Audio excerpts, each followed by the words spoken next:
ভাবুন তো, একটা জাহাজ বাংলাদেশের পতাকা বুকে নিয়ে গভীর সমুদ্রে দাঁড়িয়ে আছে। সামনের পথ বন্ধ, না কোনো জ্বর না কোনো দুর্ঘটনা, বরং এক অদৃশ্য শক্তি তাকে থামিয়ে দিয়েছে। কিন্তু কেন? কারণ এই জাহাজের পিছনে লুকিয়ে আছে এমন কিছু কূটনৈতিক সিদ্ধান্ত যার দাম এখন পুরো দেশ দিতে চলেছে। মধ্যপ্রাচ্যের উত্তপ্ত রাজনীতি, ইরান আমেরিকার টানটান দ্বন্দ্ব, আর তার মাঝে বাংলাদেশ। একটি ভুল পদক্ষেপ কি সত্যি আমাদের জ্বালানি নিরাপত্তাকে ঝুঁকির মুখে ঠেলে দিয়েছে?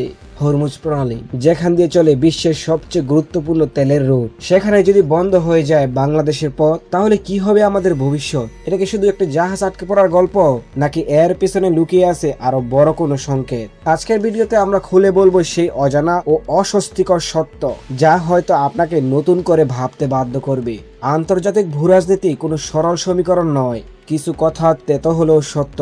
আন্তর্জাতিক ভূরাজনীতি কোনো সরল সমীকরণ নয়। এইদিকে আপনি ইরানকে বিরক্ত করবেন, অন্যদিকে চীনকে দূরে ঠেলে দিবেন, আর তারপরও ভাববেন যে হরমুজ প্রণালী দিয়ে আপনার তেল জাহাজ নিশ্চিন্তে চলে যাবে।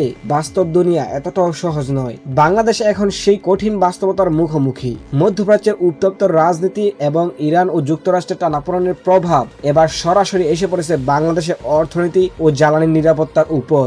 ঘটনা শুরুটা ছিল এক আশার আলো দিয়ে। যখন মধ্যপ্রাচ্যের উত্তেজনার তুঙ্গে, তখন ইরান মাত্র কয়েকটি দেশকে হরমুজ প্রণালী ব্যবহারের জন্য বিশেষ ট্রানজিট ছাড়পত্র দেয়। সেই বিরল সুবিধা ভোগকারীদের তালিকায় বাংলাদেশও ছিল।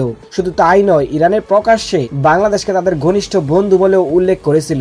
আন্তর্জাতিক সম্পর্কের দুনিয়ায় এটা ছিল এক বিরল কূটনৈতিক সৌজন্য। কিন্তু ঠিক তখনই ঘটে গেল বিপত্তি। ইরানের সেই সৌহার্দের 2 দিন পরই বাংলাদেশের পররাষ্ট্র মন্ত্রণালয় আন্তর্জাতিক ফ্রেমে ইরানের বিরুদ্ধে কড়া ভাষায় বক্তব্য দেয়। এর পেছনে অনেকেই সরকারের ভেতরের একাংশের পুরনো মনোভাবকে দায়ী করেন, যেখানে মনে করা হয় যুক্তরাষ্ট্রের সাথে সম্পর্ক অটুট রাখতে হলে তাদের প্রতিটি পদক্ষেপ সায় দিতে হবে, এমনকি প্রয়োজনে অন্যদের বিরুদ্ধে যেতে হবে। সেই হিসেবে হয়তো ইরানকে আগ্রাসী হিসেবে আখ্যা দেওয়া হয়, যা তেহরানের কাছে চরম অকৃতজ্ঞতা হিসেবে প্রতিভাত হয়। ইরান এই অবস্থান নিয়ে প্রকাশ্যে অসন্তোষ জানায় এবং বাংলাদেশকে সতর্ক করে, কিন্তু ঢাকা তখনও নিজেদের অবস্থান বদলায়নি। অনেকেই মনে করেছিলেন যুক্তরাষ্ট্র বা তার মিত্ররা বাংলাদেশকে রক্ষা করবে, কিন্তু বাস্তবতা হলো আন্তর্জাতিক রাজনীতিতে স্থায়ী বন্ধুত্ব নেই, আছে শুধু স্থায়ী স্বার্থ।